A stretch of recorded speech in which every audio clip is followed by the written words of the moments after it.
Good morning children, welcome back to the projectile motion. The diagram will remain same. We have discussed that path of projectile or trajectory of projectile is a parabola, which we have proved, and that is very important.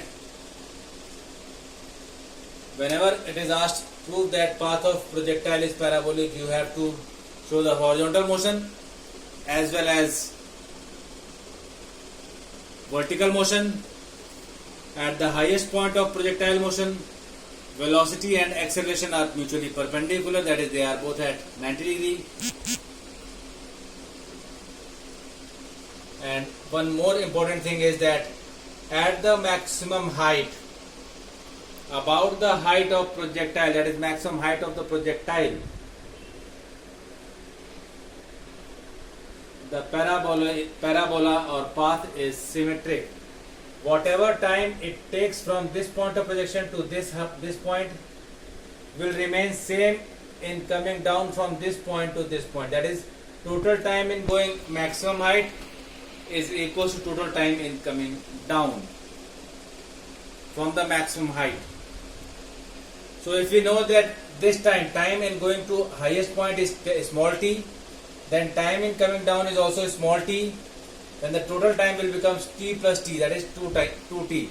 This is the time for which projectile remains in air, which is also known as flight time of projectile. Then height is the maximum vertical distance covered by the projectile. And what is the range?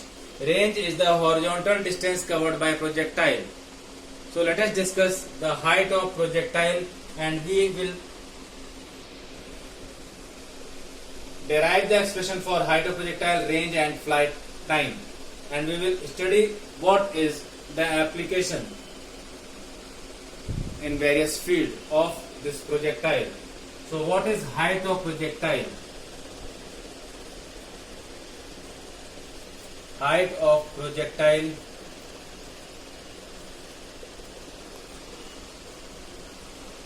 is maximum vertical distance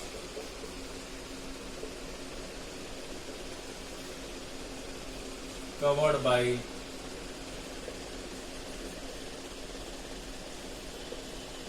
projectile.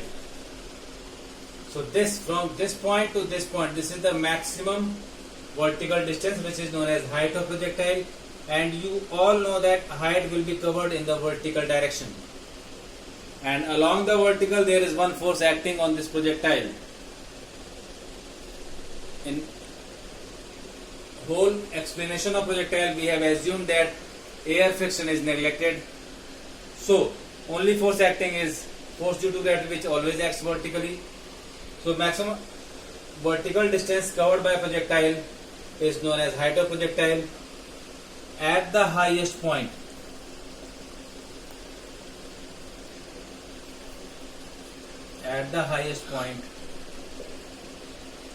final vertical velocity, that is Vy, will be 0. Final vertical velocity, no, it is not final, it is final vertical velocity, which is 0 at the highest point. But the initial vertical velocity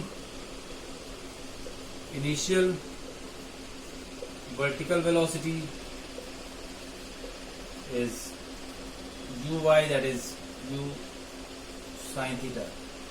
And because vertical velocity is variable, you can see Vy is 0 and uy is u sin theta.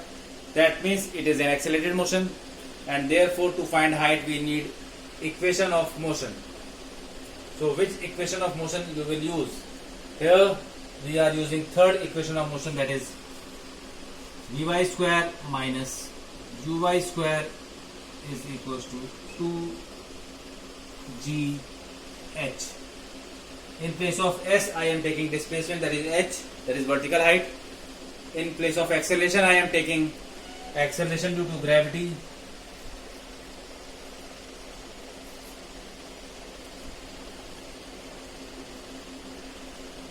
And because we are moving away, so A will be equals to minus g. As Vy is 0, 0 minus uy square is equals to minus 2gh.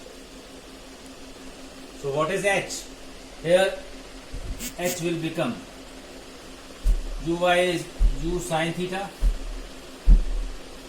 whole square by 2g. So h is equals to u square sin square theta by 2g. This is the expression of height of projectile in 2 dimension. That is, height is depending on angle theta.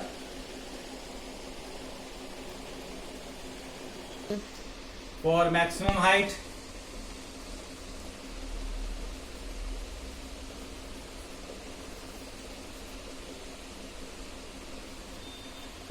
sin theta should be maximum, and maximum value is +1. So theta will be 90. So h max for any projectile, if projected at 90 degree, maximum height will become u square by 2g. This is the maximum vertical distance covered, and at what angle it will be covered? It is covered at this angle, that is 90 degree. Now again I am reminding you that your attendance will be marked on the basis of form submitted, which is having 2 questions which I am discussing in this lecture. You have to answer these 2 questions and then submit it with your name. So you will get the answer only in the lectures only. So this is the maximum height.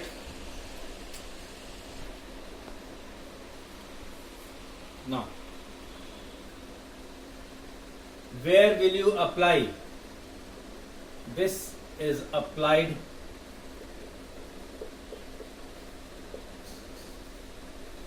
for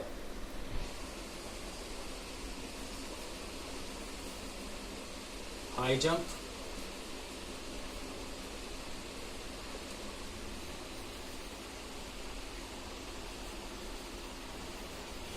and pole vault in athletics, where they use a pole to climb a hurdle. Pole should be projected in such a way that it makes an angle of 90 degree with the ground. So at the 90 degree you will get maximum height. So if you see the diagram, if I am projecting an object at an angle of 90 degree, it is going upwards.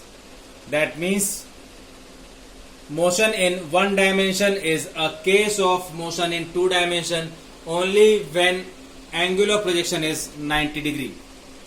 That is, motion in 2 dimension converts into motion in 1 dimension when it is projected at 90 degree, and then only it covers maximum height. So any projectile can cover maximum height when it is projected at 90 degree. Now the second is time of flight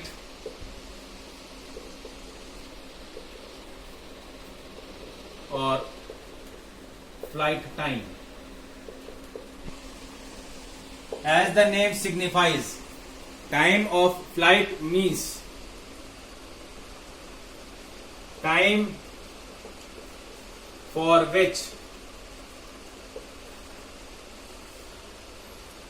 projectile or object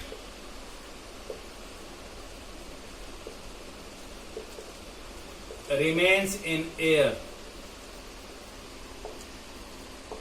This is time of flight. As the path is symmetric,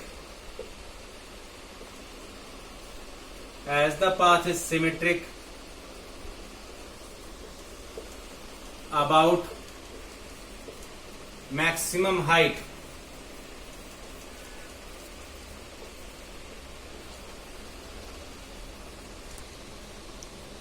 therefore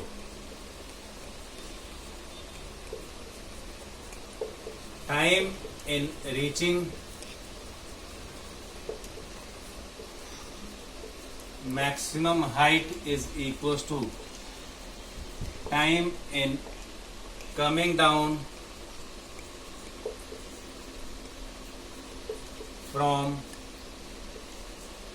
maximum height.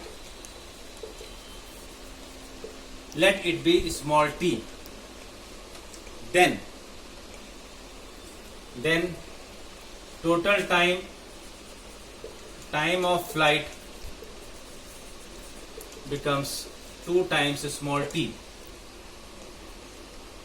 Continue. So time of flight is equals to 2 times the time taken in reaching the maximum height. You know at highest point final velocity will be 0. By using first equation of motion, v is equals to u plus at, a is equals to minus g.